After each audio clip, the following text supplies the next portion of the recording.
Welcome to another episode of Unapologetic Living with Natasha. And today's episode is called She Get It for Her Mama. So if you ever wondered, where does Natasha get this unapologetic energy from? My mama, yep. And she is here joining me for today's episode. And we're going to be talking about her journey of being an unapologetic woman and what it's like being raised by an unapologetic woman. I'm excited to give my mom her flowers because she deserves them. I'm giving her bouquets on top of bouquets on top of bouquets. Let's go. It's Natasha.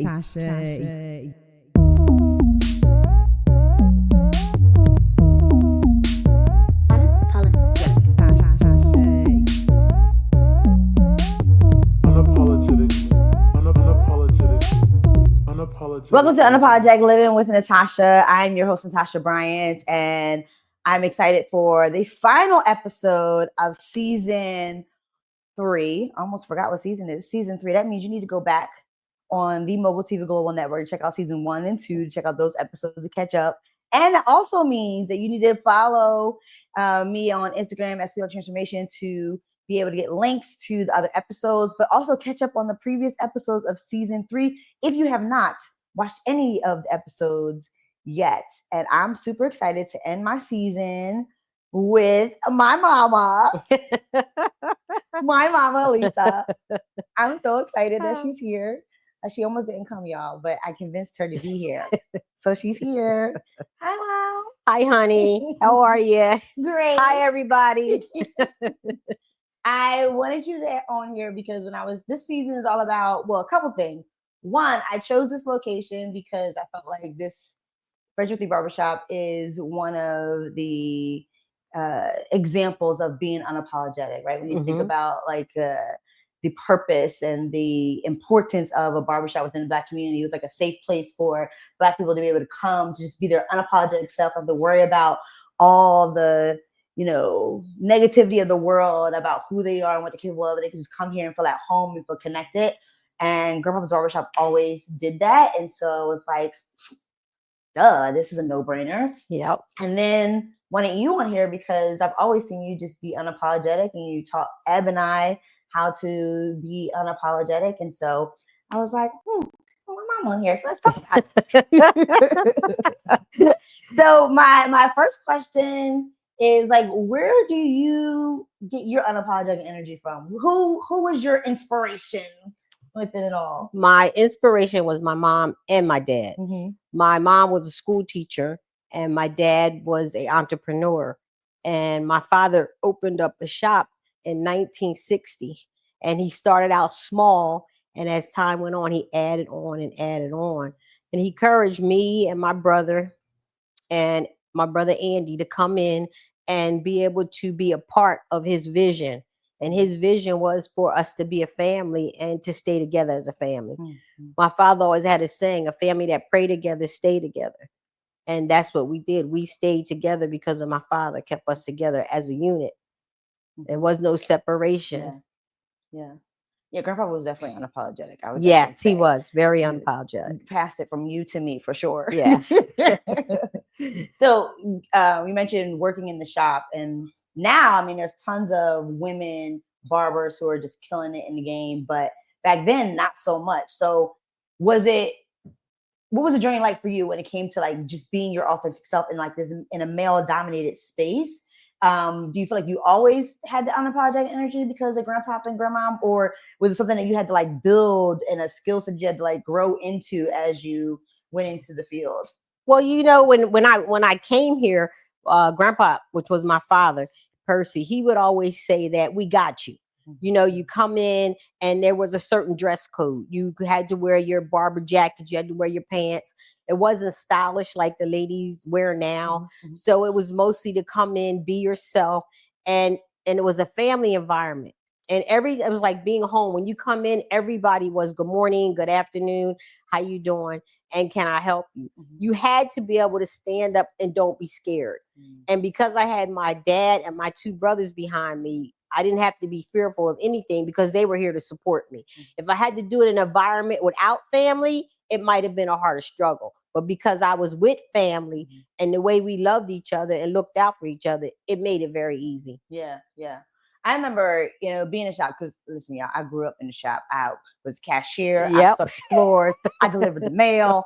I was always little Lisa. So I remember there were times where like you would have an empty chair and men would say, "Oh, I'll wait for your brother. I'll wait for your dad." And you were available, but they didn't trust that you as a woman could successfully cut their hair. Yeah. How did you work through that and navigate that? Well, you had to prove yourself. That's one thing.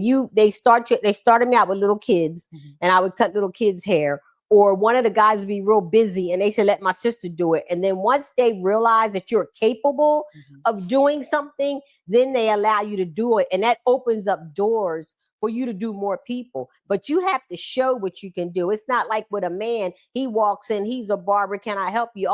He's automatically sit down. With a female back then, it was more, what can she do? She's too short. Is the chair high enough? Her chin is touching the back of the headrest. So I had a different chair because I couldn't use a standard barber chair because it was too high because I was short. So my father broke me down and got me like a beautician chair, which that wasn't so high. But you really had to show yourself. It's no different than being out there in the world. You got to prove yourself. Yeah. I had no idea that's why you had that chair. That's why I had that chair. If I was to stand up right now behind this special chair, if I was to stand up behind this chair right now, I think it's right here. And then if you have somebody that's tall, their head, you got to see over their head. Yeah. And sometimes you would just see the back of their head. You got to see over their head. Right. So that was another reason why. Well, fun fact that I learned today. But I remember too, like even though you were like the only female in the shop, you definitely asserted yourself. Like 12:30 came, everybody watching the stories. Yes. Everybody watching Young Wrestling. And the men will be into it. Yes. Before they know the character, they're talking about the scene. Yes. So you really made sure like you did not get ignored or overlooked. Yes. My dad made sure. That's one thing about my dad. I had an awesome dad. I mean, my dad was so awesome. He made sure that it was equal. The guys could listen to certain music like from the time we opened to 12. Then from 12 to 4, I could watch soap operas. Then after 4, my brother Percy, he could watch. So my father always made sure that it was equal. It was never unleveled. It was always equaled out that everybody got an equal share of time. And it was always a thing what my dad would say that we stick together no matter what, and we hang in there with each other. And no one kicks out no one else's back. You support one another. And that's how kind of I feel about how I got to where I am with the support of my dad. I mean, he was very, very supportive. And he made sure he opened doors for all of us that we could be able to excel in anything that we did. But this was where I was because I was a daddy's girl. So wherever my dad was, that's where I was. Yeah. Grandpa was great. He was amazing. What would you say for in this the journey that you took to be a barber? What was like one of your main lessons for yourself that you learned being a female barber? Personality. You have to have a warm personality. You can't come in with an attitude. You got to come in with a smile on your face. Even when you don't want to smile, you have to smile. And one thing my father used to always say, the patron is always right. Even though they're wrong, they're right. And you cater to them. And we became such a family here. People would come in and it's like, they're my brother.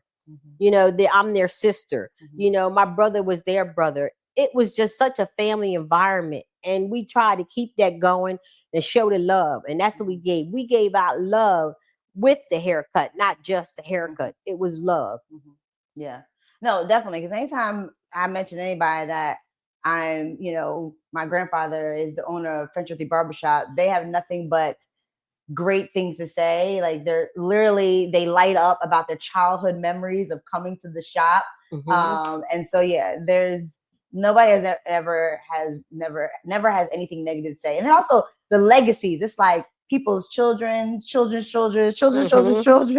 have at least one cut here at French Earthy Barbershop. Yeah. So the legacy is real. Yeah, sure. Yeah, it is. And it's a lot of history in here. I don't know, maybe one day if you ever get a chance to just shoot the history. It's just history all from the front door to the back door. And it's history that It just will always be a memories for families. Mm-hmm. And my father was very family orientated. You know, there was no cussing in the shop. You weren't smoking cigarettes in the shop. You know, it was family orientated, family environment, and it was for everyone, all inclusive. Yeah. Everybody. He did not leave anybody out. Yeah. You know, it didn't matter. And as time got on, we just began to just love on more people, and more people began to come in. Yeah. Yeah.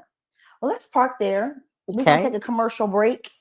Make sure you come back, get a snack, do what you need to do to come back as I continue to have an amazing conversation with my mom about her unapologetic journey, but then also being raised by an unapologetic woman. I'll see you in 2 minutes.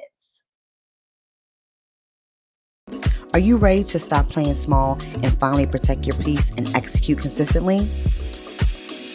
Welcome to Unapologetic Living University, an online coaching hub helping women gain the tools to set boundaries without guilt and execute goals with unshakable confidence. No more people pleasing, no more perfection paralysis, no more waiting for permission. Scan the QR code now and enroll.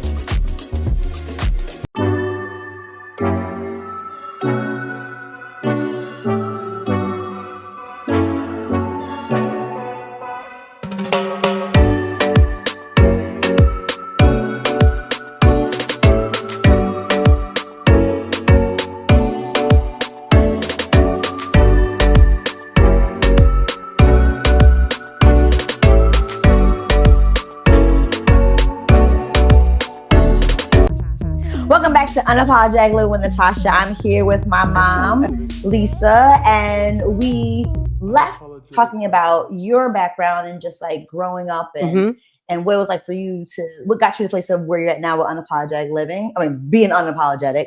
But when it came to like raising Eb and I, what was that like for you? What was the main lessons you wanted us to learn as young ladies and being unapologetic?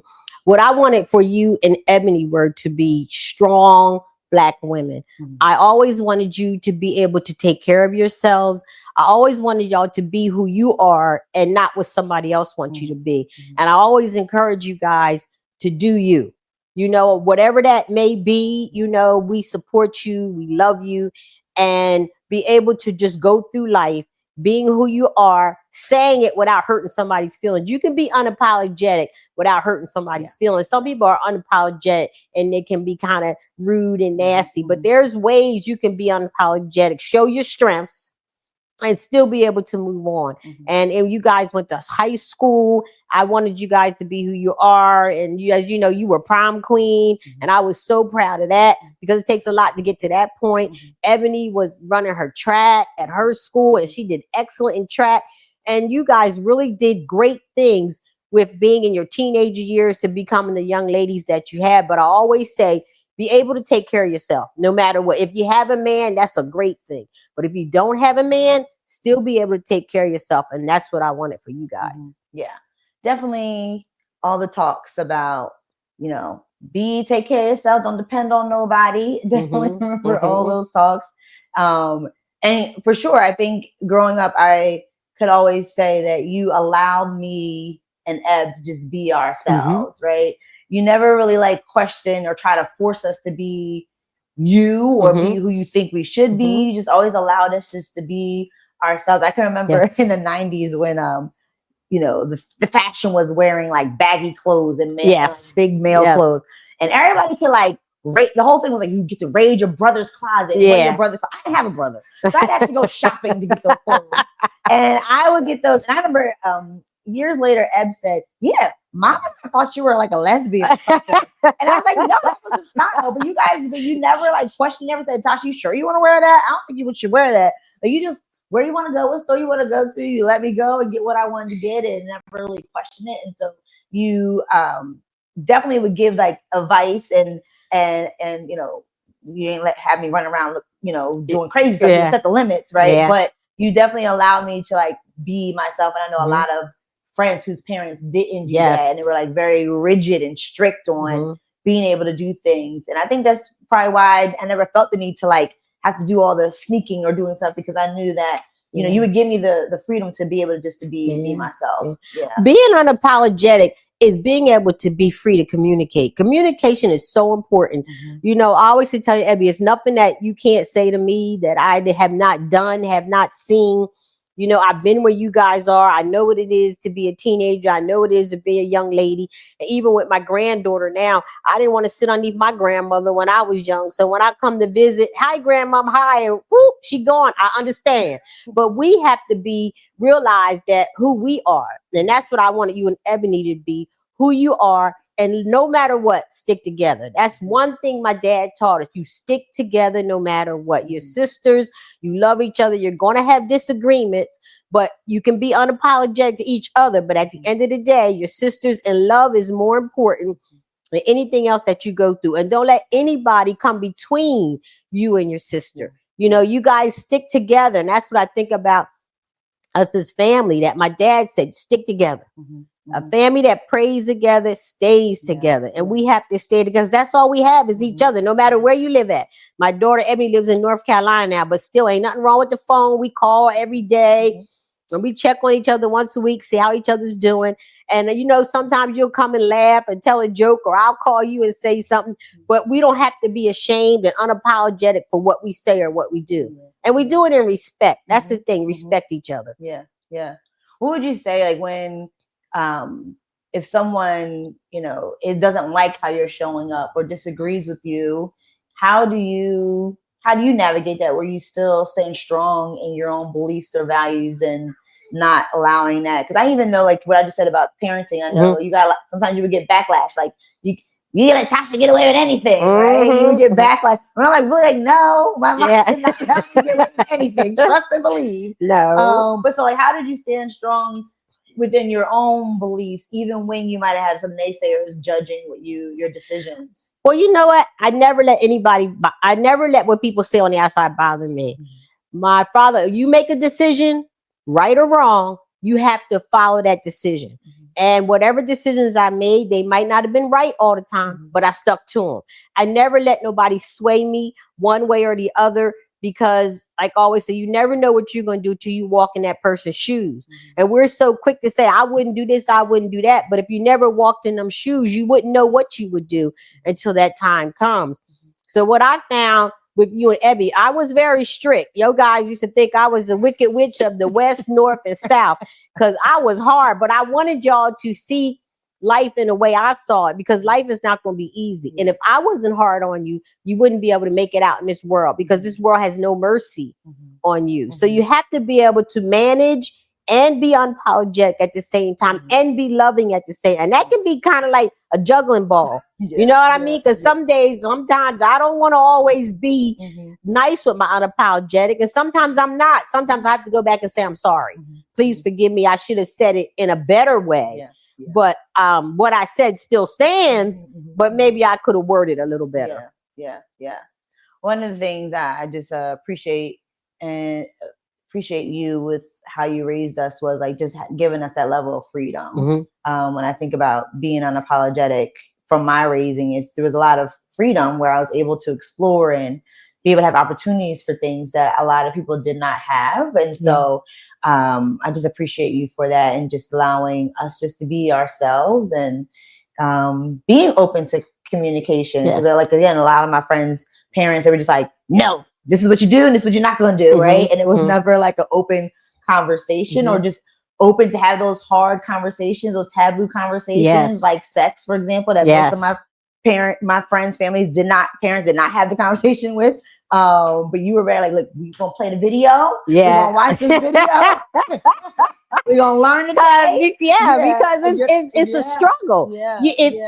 If I didn't teach you guys, then the world would have taught you. And I'd rather for you learn it from me. Not that my way was the best, but that was the only way I knew. And there's no handbook on how to raise girls. There's no handbook. You just on the job training. But one thing I do, I thank God, because I raised you guys in the church, and you guys got church backgrounds.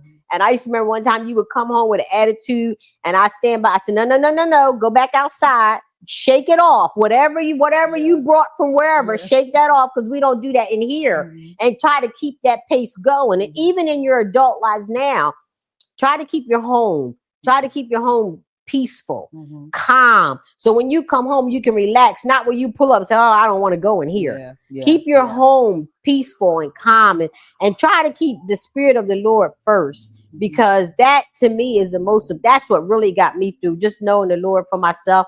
And I was raised in church, so that was a whole other upbringing from my parents, and my dad's parents were the same way. So if you can, try to be able to communicate in a way that it is with love, but it gets the point across. Yeah.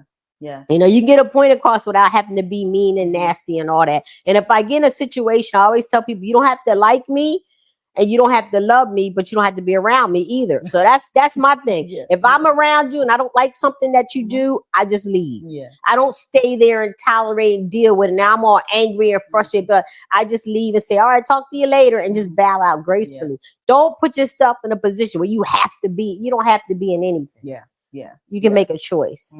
That part, the choice. You can make a choice. Which connects with the freedom. Yep. And being unapologetic. Choice and freedom. And that's what I gave you in Ebony. And I think Ebby's more freer in life than you are. Ebby's more out. Ebby, oh my God. Ebby is so, oh my God. My daughter Ebony, I love her to death. My girl, she got it going on. It's like two personalities, you know. Ebony could jump up and leave in 5 minutes. Tasha, she need about 30 minutes to take her time, get it together. She want to process. Ebony just boom. So, you know, but we love her dearly. We love her dearly. And it's beautiful. You guys, I have raised two beautiful girls. And I say that with all meaning. I've loved two beautiful girls, and I love you guys dearly. And I hope you continue to be unapologetic and don't allow anybody to take your voice. I love you too, Mom. Yep. Love you, Ab. Yes, love you, Ab. So as we wrap up, what would you say? What does being unapologetic mean to you, especially at this stage in your life? Like, what would you say? What does it mean for you at this stage in your life? At the stage in my life now, a lot of life is behind me. Now I'm coasting. You know, now I'm coasting and relaxing. I don't have to tell anybody what to do. I don't have to go back and forth with anybody. I can just do me. I can look in the mirror and say, okay, Lisa, what you want to do? Okay, Lisa, that wasn't a good thing. You know, because you guys are grown, got your lives, you're strong. I always tell you guys, if I die today or tomorrow, y'all can take care of yourself. You got it and going. So now it's just really focusing on me and how I want to leave out of this world. And I want to leave out with peace and love and harmony. And that's where I want. No stress. No stress. No stress. Nobody got time for stress. No stress. No stress. As you get older, you realize that certain things that you need, what you don't need. And I want my needs to be met and my wants maybe. You know, if you make sure your needs are met, your wants are something you can, I really don't need that. That's a want. But definitely know the difference between your wants and your needs, because God meets all your needs. Your wants, that's questionable. Yeah. So, well, thank you, Mom, for this great. All right, thank you, lovey. This is my way of giving you your flowers. Oh yes, I believe in giving flowers while you living. A dead person can't smell flowers, people. Dead people can't smell flowers. So I love you. I just appreciate all the things you've done for me in my 42 years. I keep losing track of my age at this point. And just the way you raised me, and just all the valuable lessons and love that you always give. Don't make me cry. Well, that's so heartfelt. You know, you want to see me cry now, cry later. Oh my gosh. But I have two wonderful daughters. I really, really do. And I thank God. I thank God that as I see y'all flourish, God lets me know I did the right thing. No regrets. I have no regrets. That's the one thing you also taught us about. Yep. No regrets. No regrets. Whatever decision you make, don't always look back. As in the Bible, just keep moving forward. What's in the past is in the past. You can't change it. And you know, just accept the things you can change. The things you can't change, and the wisdom to know the difference. You know? Well, thanks, Mom. Love you. Love you too. I hope you enjoyed this amazing discussion and the closing of season 3. Again, make sure you check out the other episodes in season 3. Go back to season 1 and 2. There are gems dropped in all seasons, all episodes. And make sure you stay connected with me so you can know when season 4 will drop, and also when I'm dropping any other type of pop-up shows, podcasts, whatever, because sometimes I just pop up on Mogul TV Global Network. So stay connected with me. You can follow me on Instagram at Speak Like Transformation, TikTok Speak Like Transformation. You can also check me out on Facebook at Speak Like Transformation SLT. And until I see you again, make sure you be bold, be safe, and speak life. Bye, everybody. Unapologetic.